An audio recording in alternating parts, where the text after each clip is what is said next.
എന്നാ ഇങ്ങനെ ബാപ്പനെ വെച്ചിട്ട് പേടിപ്പിക്കാൻ നോക്കുക. എന്നിട്ട് നിങ്ങൾ എന്തെയൊന്നും മിണ്ടാന്? അതെനിക്ക് കുറച്ച് മാന്യതയുള്ളതിനോട് ഞാൻ അങ്ങനെ സംസാരിച്ച്. എന്റെ ഉമ്മ അങ്ങനെ ആയിക്കൂല വളർത്തിയത്. ഇനി ഇങ്ങനെ ആവാനുള്ള കാരണം എന്റെ ഉമ്മയ്ക്കുന്നുള്ളത് എനിക്കറിയാം. ഇങ്ങനെയൊക്കെ ആരെങ്കിലും മക്കളെ വളർത്തും. നിങ്ങൾക്ക് ഉമ്മന്റെ അടുത്ത് എന്തൊക്കെയോ പറയാണ്ടില്ലേ? കാര്യം ചെയ്യാൻ വിളിച്ചത് നിങ്ങൾ എല്ലാ ഡൗട്ടുകളും അങ്ങ് തീർത്താളി. ആ ഇനി ആരോ വിളിക്കുന്നുണ്ടെന്ന് തോന്നുന്നു.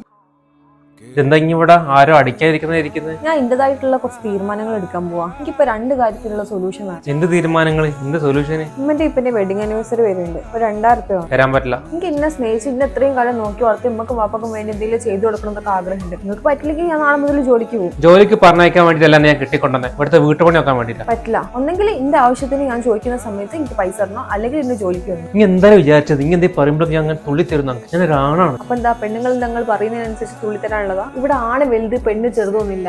രണ്ടുപേരും ഈക്വൽ ആണ്. ഒരു റിലേഷൻ നല്ല രീതിയിൽ മുന്നോട്ട് പോകണമെങ്കിൽ പരസ്പരം സ്നേഹിച്ച് ജീവിക്കണം. ഉമ്മ ഓതി തരുന്നതും കേട്ട് ജീവിക്കുന്ന ആൾക്കാർക്ക് ഇതൊക്കെ പറഞ്ഞാൽ മനസ്സിലാവും.